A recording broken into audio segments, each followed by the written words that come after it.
Opa! E aí, galera? Beleza? Prontos para mais uma bateria de exercícios?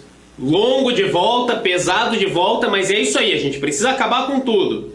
Hoje a gente já entra em exercícios de 2016 e a próxima aula a gente termina tudo. Beleza? Preparados? Para quem tá vindo agora, meu nome é Luiz Eduardo Aleotti, tô junto com você aí. Vamos começando. Aqui os últimos de 2015 ainda. A química verde permite o desenvolvimento tecnológico com danos reduzidos ao meio ambiente. E encontrar rotas limpas tem sido um grande desafio. Considere duas rotas diferentes utilizadas para a obtenção do ácido adípico, um insumo muito importante para a indústria têxtil e de plastificantes. Tá? Então a gente tem essa aqui, é a rota tradicional, a marrom. E aqui embaixo, a rota verde. Pausa o vídeo, dá uma analisada e veja o que você acha das duas rotas. Beleza? Viu qual é a diferença de verdade? Tem um monte de diferenças, né? Eu sei. Mas o que é que faz a de baixo ser a verde? Vamos, aliás, qual é a pergunta? Qual fator contribui positivamente para que a segunda rota de síntese seja verde em comparação à primeira? Então, qual é o que é que deixa a segunda mais limpa? Etapa única na síntese? Sempre ter mais síntese é sujar mais? Não necessariamente. Obtenção do produto puro. Ausência de reagentes oxidantes. Ausência de elementos metálicos no processo. Gasto de energia nulo na separação do produto. Vamos ver. Ele fala alguma coisa de separação aí? Bom, tem uma lavagem cáustica aqui, mas isso não é uma separação exatamente. Ausência de elementos oxidantes, produto puro não fala nada. Bom, a gente vai aqui, ó. Cobalto, cromo, cobre. São 3 metais que estão sendo utilizados aí. E metais, sempre quando você está usando uns metais assim, você vai acabar liberando metal para o ambiente. Isso é poluente, isso é um grande problema para os seres vivos. Sempre vê contaminação por metais pesados, é por causa de excesso de metais que tem em compostos. Aqui, ó, não tem. É por isso que a rota é verde, tá? Também poderia aqui, tem lavagem cáustica, tem ácido, tem outras coisas, mas o principal é pela ausência de elementos metálicos. Resposta certa, letra D. Beleza? Vamos para a próxima. Isso aqui está bem estranho aí, né? Bom. Uma forma de organização de um sistema biológico é a presença de sinais diversos utilizados pelos indivíduos para se comunicarem. No caso das abelhas da espécie Apis mellifera, os sinais utilizados podem ser feromônios. Para saírem e voltarem de suas colmeias, usam um feromônio que indica a trilha percorrida por elas, o composto A. Quando pressentem o perigo, expelem um feromônio de alarme, o composto B, que serve de sinal para um combate coletivo. O que diferencia cada um desses sinais utilizados pelas abelhas são as estruturas e funções orgânicas dos feromônios. As funções orgânicas que caracterizam os feromônios de trilha de alarme são, respectivamente, o quê? Bem facinho essa aqui, né? Ó, o primeiro aqui, ó, termina com CH2OH. E esse é o único, é a única função. Ele só pode ser, terminando com OH, ele só pode ser um álcool. E pronto, isso resolve a questão. Letra A. O B vai ser um éster, como já diz ali, ó. E é isso aqui. Porque esse COO é isso aqui. C dupla O, O, e daí para cá carbono, para cá carbono. Álcool e éster. Ó, não tinha mais nenhum álcool aqui no começo, não tinha mais nenhum éster no segundo. Então, se você soubesse ou o álcool ou o éster, acertava. Facílima essa questão. Essa não dava para errar, galera. Vamos para frente. Ó, de reação. O permanganato de potássio é um agente oxidante forte, muito empregado tanto em nível laboratorial quanto industrial. Na oxidação de alcenos em cadeia normal, como o 1-fenil-1-propeno, ilustrado na figura abaixo, o KMNO4, permanganato de potássio, é utilizado para a produção de ácidos carboxílicos. Então ele já está dizendo para a gente que na oxidação vai produzir ácidos carboxílicos. Ele quer saber os produtos obtidos na oxidação do alceno, representado aqui em solução aquosa de KMNO4. Então, se a gente oxidar esse alceno aí, vai produzir o quê? Lembra da oxidação de alcenos? Não? Bom, produz ácido. E lembra que era de alcenos especificamente? A gente falou ali, oxidação de alcenos. Por que ele dá essa ênfase para alcenos? Porque ele vai quebrar essa dupla que caracteriza o alceno. Não é essa e essa. Isso aí é um benzeno. Né? Se você cortar todo o resto ali, é um benzeno. É um anel aromático. O alceno é isso aqui. A gente vai romper isso aí. Beleza? Rompendo isso aí, o que a gente vai ter? De um lado, você vai ter o anel aromático. Aqui, terminando aqui num C, que é esse carbono aqui. Dupla O, OH. Precisava disso aqui? Não precisava, né? Eu não precisava ter colocado esse C aí no meio para representar por palitinho. Mas vamos deixar assim. E do outro lado é esse carbono aqui. Rompeu a ligação, vai ficar dupla O, OH.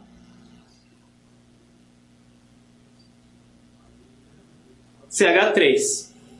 Tá? Lembrando lá na oxidação, eu coloquei aqui os ácidos porque é o que ele já falava.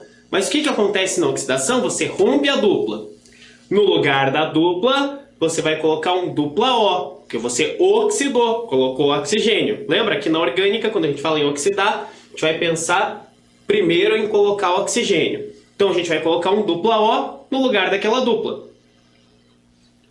E depois você coloca um oxigênio, você oxida os outros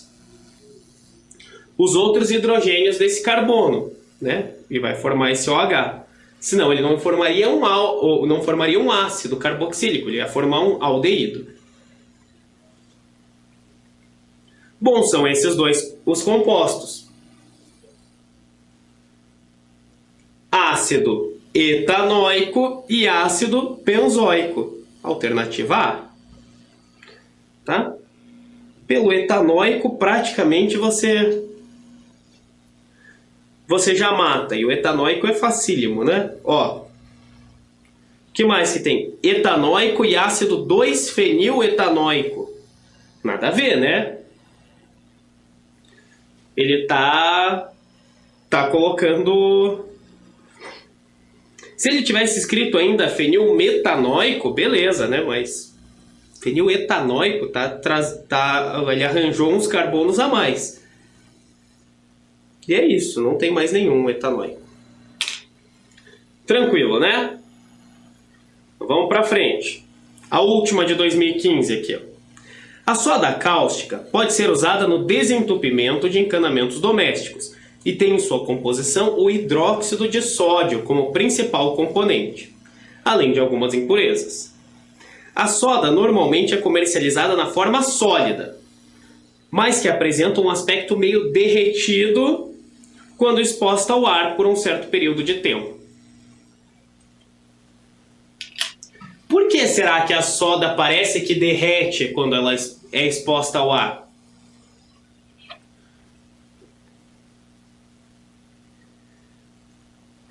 esse derretimento não é um derretimento de verdade, é um começo de solubilização, digamos assim, que a soda ela absorve umidade muito fácil.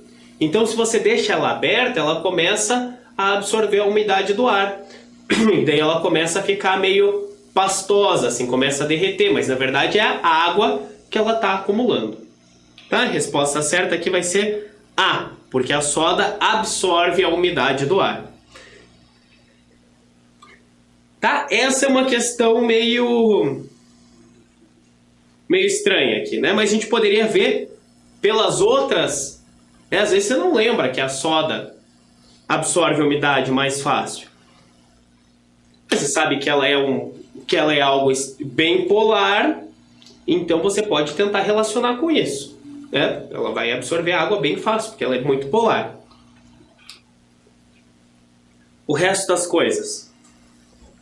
Vai ser fusão do hidróxido pela troca de calor com o ambiente? Não, né? Ele é sólido em temperaturas até mais altas. Não é só porque está em temperatura ambiente vai trocar calor e vai derreter. Até ele diz derretido, ó, entre aspas, porque não está derretido de verdade. Reação das impurezas do produto com o oxigênio do ar. A gente nem sabe quais são essas impurezas. É isso, ele diz que são poucas impurezas. Adsorção de gases atmosféricos na superfície do sólido. Esse dava para pensar.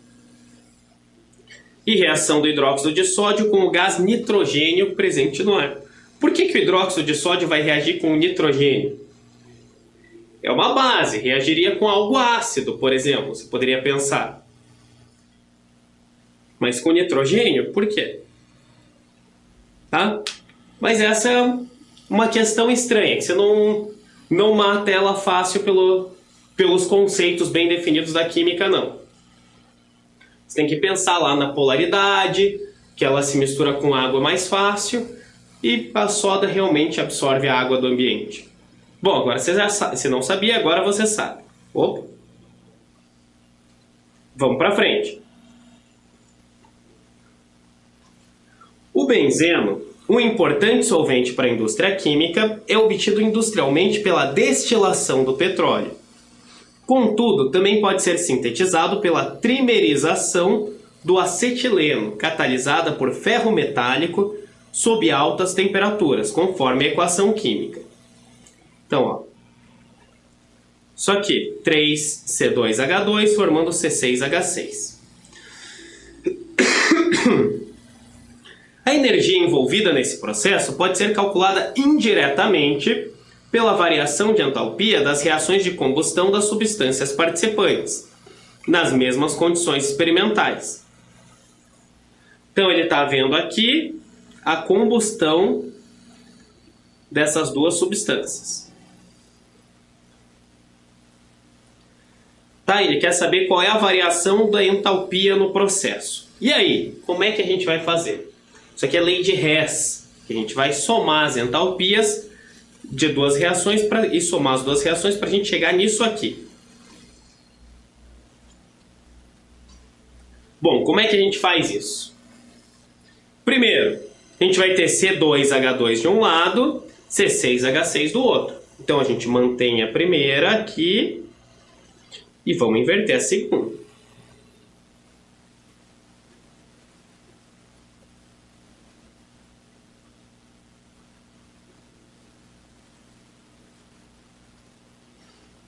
E a segunda a gente inverte.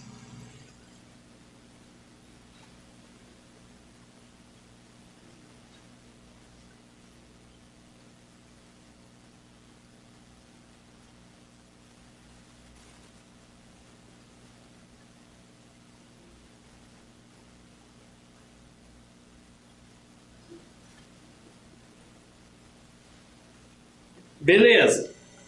Agora a gente soma? Não dá ainda, né? Por que não?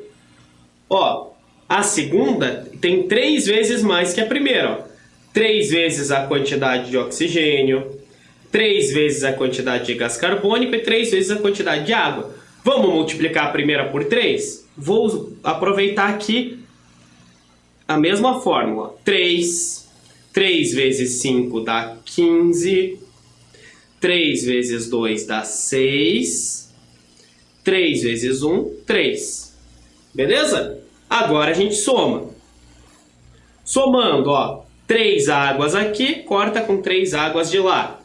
6 gás carbônicos com 6 gás carbônicos. 15 sobre 2, ou 7,5 oxigênios, com 7,5 oxigênios. E vai dar aqui 3C2H2,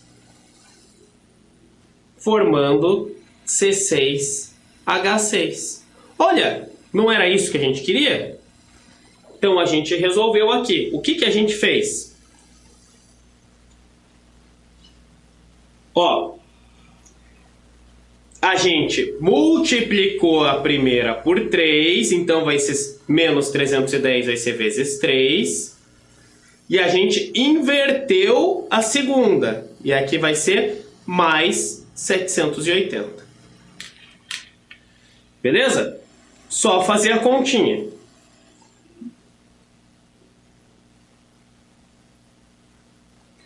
Como que vai ficar isso aí?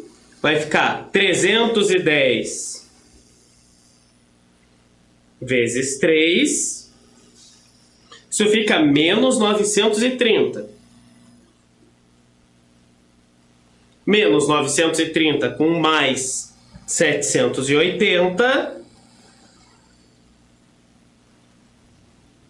Isso vai dar menos 150 quilocalorias por mol. Resposta certa, letra B. Beleza? Tranquilo? Só dá um jeito de juntar as duas reações na reação que a gente quer caracterizar. E daí você tem que ver o que você está multiplicando, o que você está invertendo e fazer tudo igualzinho lá com os ΔH, né, as variações de entalpia, e somar no final. Para frente, é uma questão bem simples. Uma pessoa é responsável pela manutenção de uma sauna úmida. Todos os dias cumpre o mesmo ritual. Colhe folhas de capim-cidreira e algumas folhas de eucalipto. Em seguida, coloca as folhas na saída do vapor da sauna, aromatizando-o conforme representado na figura. Então o que ele está fazendo? Ele está colocando folha na saída do vapor. O vapor passa pela folha e vai arrastar qualquer coisa que tem ali naquela folha e vai perfumar o ambiente por causa disso. Que processo de separação é responsável pela aromatização promovida? Então, que separação que o vapor está fazendo? Filtração simples. Tem algum filtro aí? Não estou vendo. Destilação simples. Tem algo sendo destilado aí? Né? Tem algo entrando em ebulição? Não estou vendo. Extração por arraste. O vapor está arrastando alguma coisa que tem na folha. Me parece o correto. Sublimação fracionada. O vapor está sublimando a folha? Está transformando a folha no estado gasoso? Não, né? Está só levando alguns compostos da folha. Ou decantação sólido-líquido. Aonde tem decantação? Lembra a decantação sólido-líquido? Você tem um sólido e um líquido e você deixa ele descansando para o sólido e profundo? Não tem nada de decantação aqui. Então só pode ser a extração por arraste. Beleza? Vamos para frente. Ó, essa aqui foi uma das mais difíceis desse Enem. E é a estequiometria. A minimização do tempo e custo de uma reação química, bem como o aumento na sua taxa de conversão, caracterizam a eficiência de um processo químico. Como consequência, produtos podem chegar ao consumidor mais baratos. Um dos parâmetros que mede a eficiência de uma reação química é o seu rendimento molar. R em porcentagem, definido como quantidade de produto sobre quantidade do reagente limitante, vezes 100. Em que N corresponde ao número de mols, né? Então, número de mols do produto sobre número de mols do reagente limitante. O metanol pode ser obtido pela reação entre brometo de metila e hidróxido de sódio, conforme a equação química. Então você tem essa equação química aqui para produzir o metanol, CH3OH. As massas molares desses elementos são essas aqui. Beleza. Então ele quer saber o rendimento da reação em que 32 gramas de metanol foram obtidos a partir de 142,5 gramas de brometo de metila e 80 gramas de hidróxido de sódio. Tá? Essa foi considerada uma das questões mais difíceis do ano, mas não é difícil não, é simples. Olha lá. Primeiro, o que a gente tem que ver? Está balanceada essa equação. CH3, CH3, OH, OH, BR, BR, Na, Na. Balanceadinha. Então vamos lá. Primeiro, a gente tem que ver aqui qual que é o limitante, o brometo de metila ou o hidróxido de sódio? Então a gente começa aqui. CH3, BR e NaOH. É 1 mol para 1 mol. Quantos gramas para quantos gramas, então? Vamos ver. BR é 80, carbono é 12, vai para 92, mais 3, 95. Desculpa. Na é 23, O é 16, né? 23 mais 16 dá 39, mais 1, 40. Então, a cada 95 de CH3BR, você precisa de 40 de NaOH. Para cada 80 de NaOH, que é o que ele diz que tem, a gente precisaria de, você só multiplicou por 2, a gente precisaria de 95 vezes 2. A gente precisaria de 190. Mas a gente não tem 190. A gente tem 142,5. Então, esse aqui é o nosso limitante. NaOH está em excesso. Beleza? Então a gente tem aqui, a gente vai trabalhar com o 142,5 aqui. Beleza? A gente tem 142,5 do brometo de metila. E a gente produziu 32 gramas de metanol. Quanto que deveria ser produzido?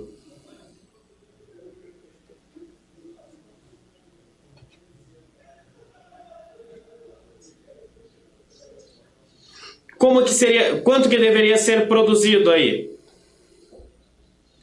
Teria que ser produzido, ó, 142,5 produziria, vamos antes, 95 produz quanto? Aqui a gente está falando agora do metanol, CH3OH. O é 16, mais os 4 hidrogênios, fica 20, fica 32. Então, 95 produziria 32. 142,5 produz X. Certo? Então, 142,5 vezes 32 é 4.560. Divide isso por 95 e a gente tem 48. Mas era para produzir 48 e produziu 32. O rendimento foi 32 dividido por 48.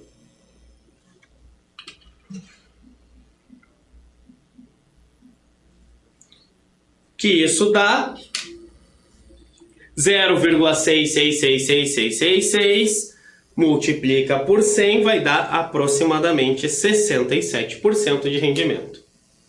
Beleza?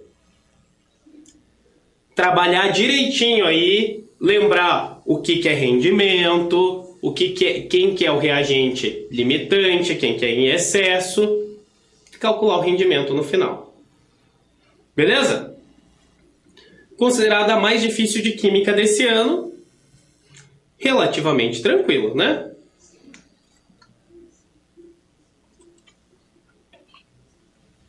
Vamos para frente. Em sua formulação, o spray de pimenta contém porcentagens variadas de óleo-resina de capsicum, cujo princípio ativo é a capsaicina. Nossa, me embananei aqui. E um solvente, um álcool como etanol ou isopropanol. Em contato com os olhos, pele ou vias respiratórias, a capsaicina causa um efeito inflamatório, que gera uma sensação de dor e ardor, levando à cegueira temporária. O processo é desencadeado pela liberação de neuropeptídeos das terminações nervosas. Quando uma pessoa é atingida com spray de pimenta nos olhos ou na pele, a lavagem da região atingida com água é ineficaz. Por quê? Sempre que diz que a lavagem com água é ineficaz, é por quê? Porque a gente está falando de algo que não é solúvel em água. O que não é solúvel em água? Algo apolar. Então eu não li as alternativas, mas a gente vai procurar uma que diga que o princípio ativo do spray de pimenta é apolar, ou tem uma polaridade baixa, que daí ele vai ser menos solúvel em água, vai ser mais difícil de lavar. Então vai ser porque a reação entre etanol e água libera calor, intensificando o ardor. Nada a ver, né? Solubilidade do princípio ativo em água é muito baixa, dificultando a sua remoção. Resposta aqui. Tá, sempre que ele falar que a lavagem em água é ruim, é porque a polaridade, porque o composto que você está falando não se dissolve direito em água, e não se dissolve direito em água porque ele é apolar, ou muito pouco polar. Próximo, permeabilidade da água na pele é muito alta, não permitindo a remoção do princípio ativo. O que tem a ver? Solubilização do óleo em água causa um maior espalhamento além das áreas atingidas. E a ardência faz evaporar rapidamente a água. Você está fervendo a água ali. Ardendo no teu olho, está fervendo a água. E depois você vai voltar a enxergar. Nada a ver. Para frente. Bem simples essa aqui, ó. O carvão ativado é um material que possui elevado teor de carbono, sendo muito utilizado para a remoção de compostos orgânicos voláteis do meio, como o benzeno. Para a remoção desses compostos, utiliza-se a adsorção. Esse fenômeno ocorre por meio de interações do tipo intermoleculares entre a superfície do carvão e o benzeno. Então você vai ter aqui uma força intermolecular entre o carvão e o benzeno. No caso apresentado, entre o adsorvente e a substância absorvida, o carvão e o benzeno, ocorre a formação de carvão. É um monte de carbonos, uma cadeia carbônica longa. Isso é apolar. Benzeno é apolar. Entre duas substâncias apolares, só vai formar ligação ou de polo induzido, ou você pode procurar os outros nomes disso aí. Forças de Van der Waals, forças de London.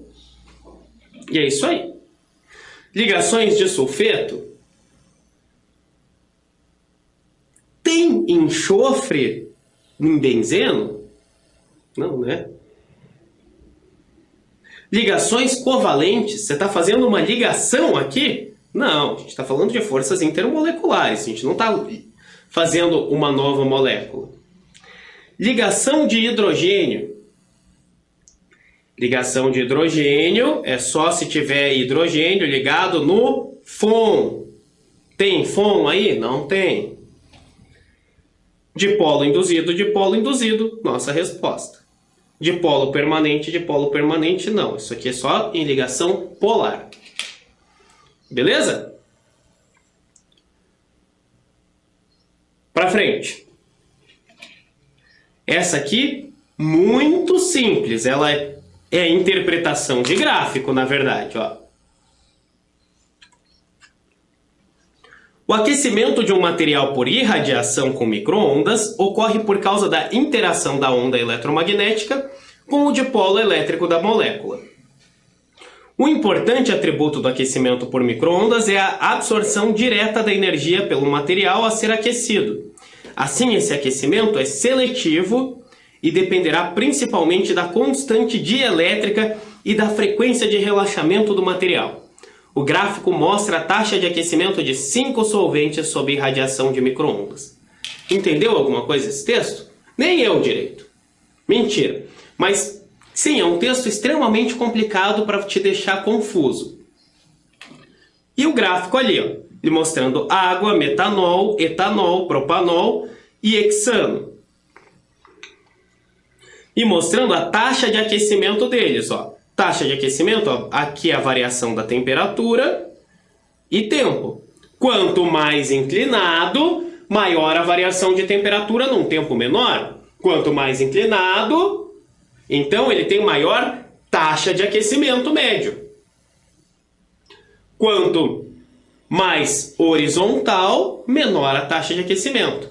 Então, no gráfico, qual solvente apresenta a taxa média de aquecimento mais próxima de zero? No intervalo de 0 a 40 segundos. Aqui, mais próxima de zero, ele pode só querer saber qual é a menor taxa, mas realmente só tem um que a taxa é próxima de zero. Qual que tem a menor inclinação de todos? Só pode ser isso aqui. Ó, tá praticamente reto. Se for reto, é uma taxa zero. Ridículo, né, galera? Era só ver, só saber que a inclinação, quanto mais inclinado, mais está variando a temperatura. Só ler o gráfico. Ah, mas falta responder ainda. É verdade, ó. Esse aqui é o N-hexano. Daí, putz, ficou muito difícil de você encontrar, porque tem várias coisas aqui com 6 carbonos.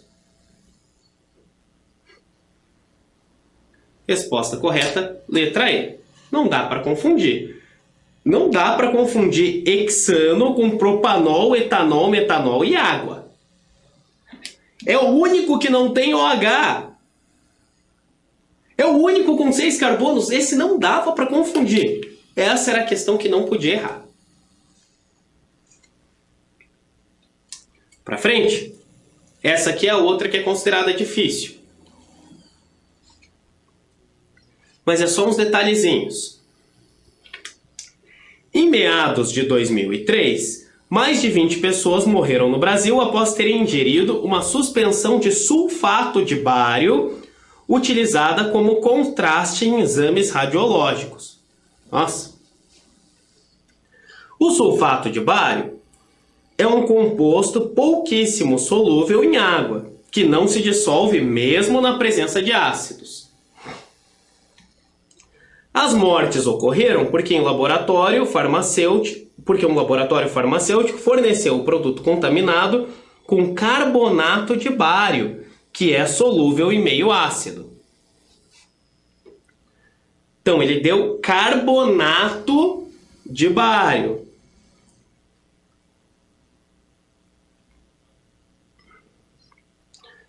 Opa, isso aqui é um carbonato de cálcio.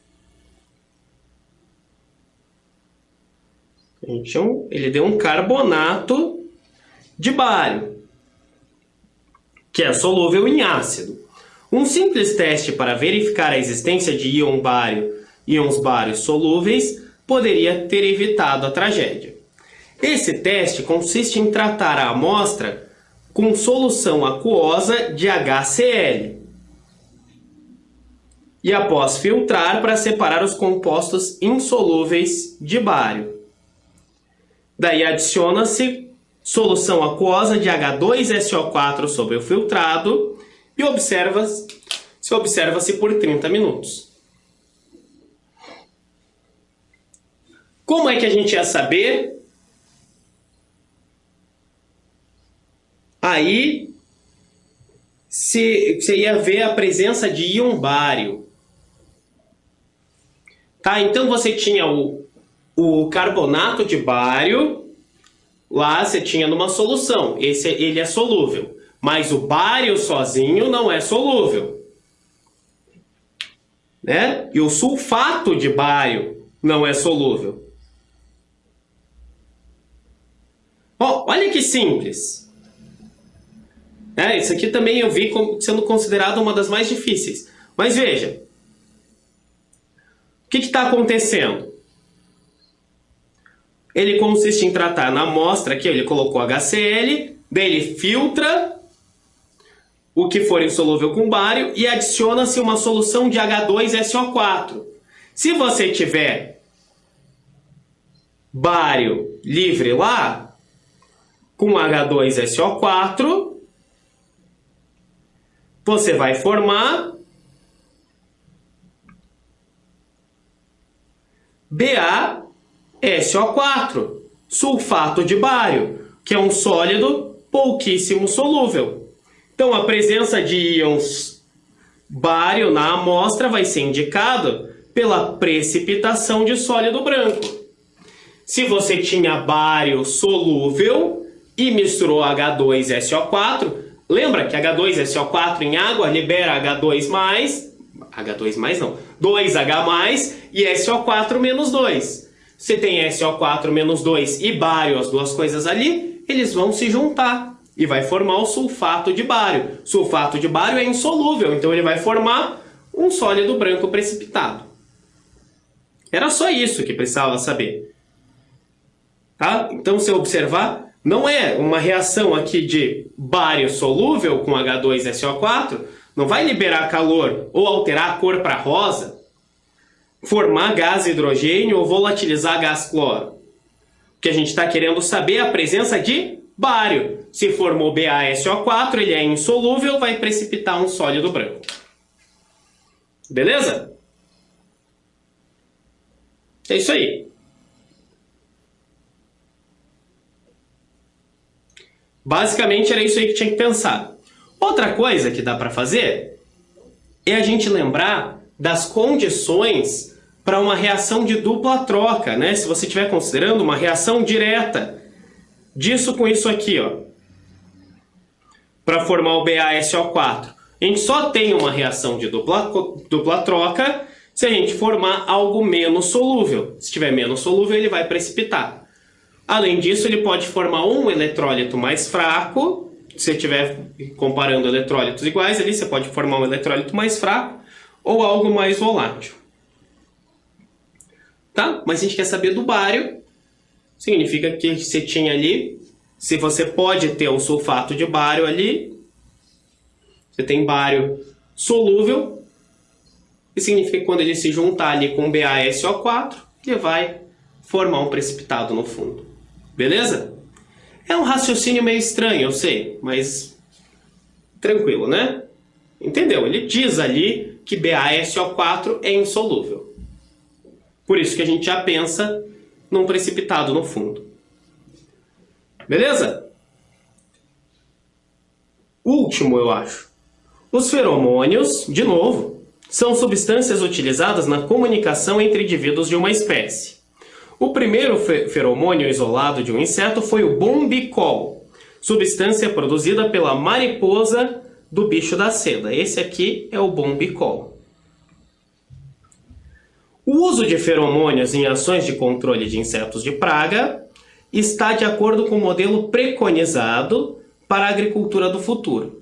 São agentes altamente específicos e seus compostos químicos podem ser empregados em determinados cultivos, conforme ilustrado no quadro. Então você tem aqui, ó, esse primeiro, vendo Cytophilus, o inseto ali, é para milho. Próximo, Migdolus frianus, para cana. O outro, Antonomus rubi, para o morango. O outro, Grafolita molesta, para frutas. E o outro, Scrobe palpuloides absoluta, que é do tomate. O que ele quer aqui? Considerando essas estruturas químicas, o tipo de estereoisomeria apresentada pelo bombicol também apresenta no feromônio utilizado no controle do inseto qual? Bombicol. Qual que é a isomeria que ele tem aqui bem clara? Ele tem isomeria óptica, é isso aí? Não tem, né? Nenhum composto aqui, nenhum dos carbonos vai ter 4 ligantes diferentes. Ó, todos eles aqui vão ter, esses aqui tem dupla, não faz sentido. E os que não têm dupla, todos eles têm 2 hidrogênios. Então ele não tem isomeria óptica. Mas ele tem isomeria geométrica. Lembra da geométrica? Que é quando você tem uma ligação dupla entre carbonos e os carbonos têm 2 ligantes diferentes entre si, cada um deles. Ó, esse aqui vai ter hidrogênio e algo com 3 carbonos aqui. Esse outro aqui vai ter hidrogênio e um radical carbônio. Mesma coisa você pode considerar esses aqui, ó. Aí também tem isomeria geométrica. Também vai ter para um lado hidrogênio e para o outro a cadeia carbônica. Então é só a gente procurar quem mais que tem isomeria geométrica. Para ter isomeria geométrica você precisa de ou uma dupla. Lembra que também isomeria cis-trans pode ser chamado. Ou é uma dupla que cada um dos 2 carbonos cada um deles tenha 2 ligantes diferentes entre si. Pode ser que sejam os mesmos, iguaizinhos os 2 carbonos? Pode ser. Só que cada um deles tem que ter 2 ligantes diferentes. Ou pode ser numa cadeia fechada, também a mesma coisa. Não tem cadeias fechadas aqui. Vamos procurar duplas ligações.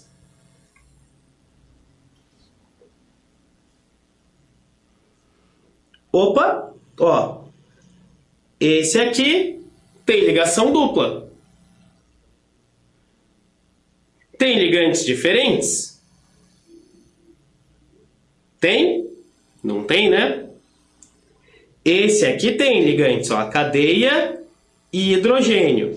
Esse aqui não, ele tem metil para cima e metil para o lado. Esse aqui era a pegadinha.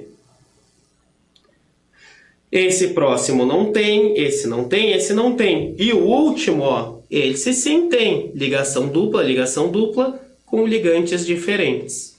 Então a resposta tem que ser o Scrobe-Papuloides. Resposta certa, letra E.